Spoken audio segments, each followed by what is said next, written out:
Hello everyone, hope you are all well. Many thanks to all of you for sharing likes and comments on the last videos. আজ আমাদের আন্দামানের second day. আমরা আজ যাব Havelock. সকাল 6:40 আমাদের cruise green Ocean. আমরা যাচ্ছি private ক্রুজে।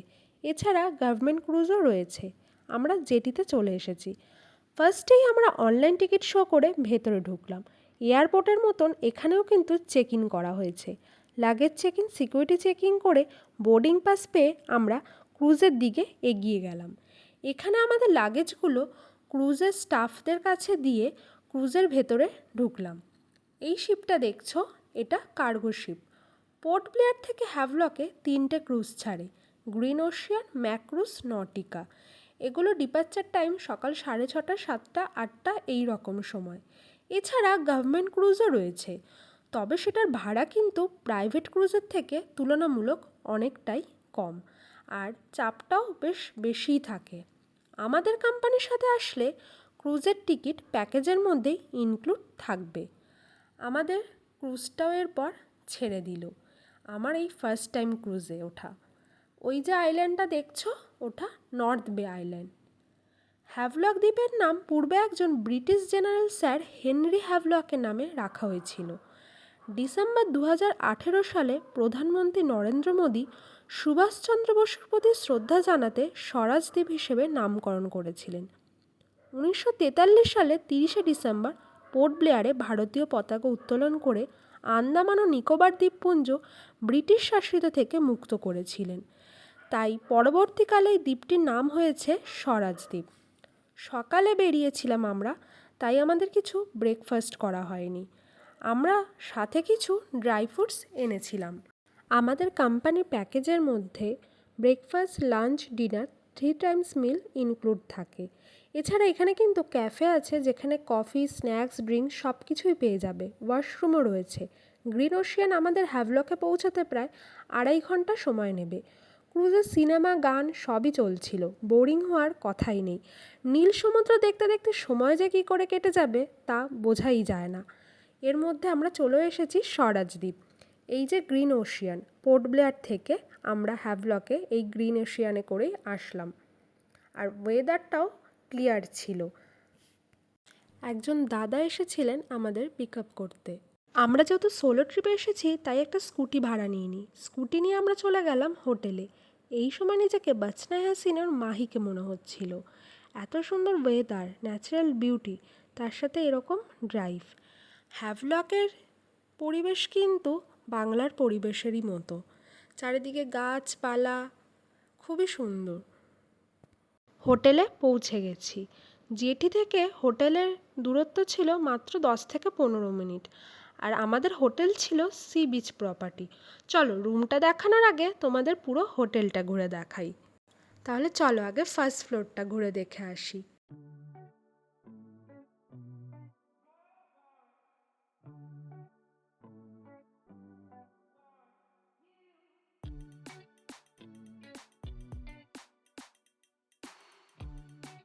হোটেলের চারিদিক ছিল এরকম সবুজ গাছপালা, আর সামনেই সমুদ্র। ফার্স্ট ফ্লোর থেকেও হোটেলের এই সমুদ্রটা খুব ভালোভাবেই দেখা যাচ্ছিল।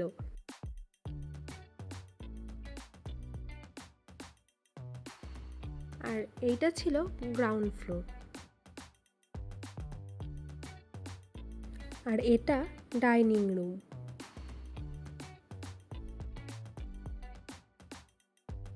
যেহেতু সি বিচ হোটেল, তোমরা চাইলে তোমাদের কাছের মানুষের জন্য একটা ক্যান্ডেল লাইট ডিনার সারপ্রাইজ দিতে পারো। সেটার অ্যারেঞ্জমেন্ট হোটেল থেকেই করে দেবে, বা আমাদের কোম্পানিও তোমাদের সেই অ্যারেঞ্জমেন্ট করে দিতে পারে, তবে সেটার জন্য আলাদা চার্জ লাগবে। এখানে বসে কিন্তু একান্তে কিছুটা সময় কাটানোই যেতে পারে।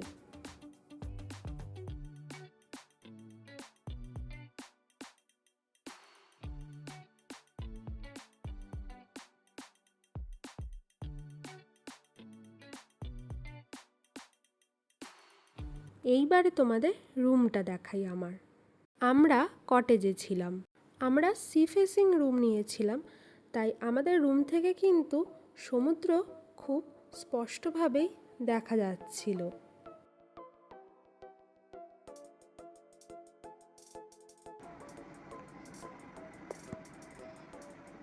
আমাদের বাথরুমে বাথটাব, হেয়ার ড্রায়ার সবই কিন্তু ছিল।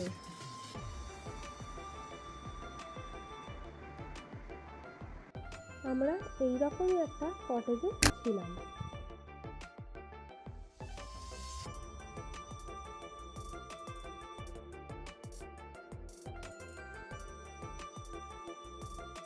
ফ্রেশ হয়ে বেরিয়ে পড়লাম রাধানগর বিচ। রাধানগর বিচ এশিয়ার সেরা 7 নম্বর সমুদ্র সৈকত।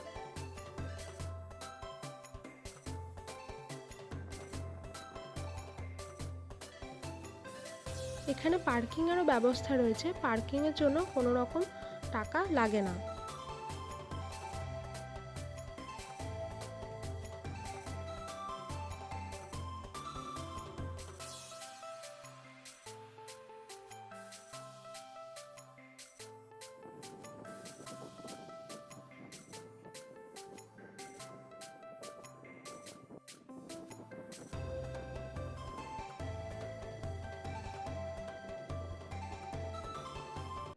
রাধানগর বিচ হলো ব্লু ফ্ল্যাগ বিচ। ভারতে এরকম আরও 12টা বিচ আছে। Radhanagar beach globally certified. এই বিচ নিরাপদ, পরিষ্কার, স্বাস্থ্যকর সমুদ্রের জল এবং স্বাস্থ্যকর পরিবেশ। হ্যাভলকে আসলে তোমরা কিন্তু ওয়াটার অ্যাক্টিভিটিস যেমন ব্যানানা রাইড, স্নর্কেলিং, স্কুবা করতে পারো। এগুলো ওন কস্ট, এগুলো কিন্তু প্যাকেজের মধ্যে ইনক্লুড থাকে না। শুনেছিলাম রাধানগর সি বিচের সানসেট নাকি ইনকম্পারেবল বিউটি। সত্যিই তাই। যখন এই সানসেট দেখলাম, যতটা আমি ফ্যাসিনেটেড ততটাই আমি স্পিচলেস হয়ে পড়েছিলাম। পরের দিন আমরা গেছিলাম কালাপাথর বিচে। এখানে প্রবাল রয়েছে। প্রবালগুলো যখন পর্যাপ্ত পরিমাণ জল পায় না বাঁচার জন্য, তখন এরকম শুকিয়ে যায়, পাথরের মতন হয়ে যায় এবং কালো হয়ে যায়।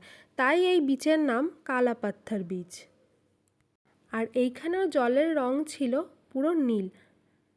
এই বিচটাও ছিল সবুজ প্রকৃতিতে ঘেরা। এরপর আমরা বেরিয়ে পড়েছিলাম আশেপাশে একটু ঘুরে দেখতে।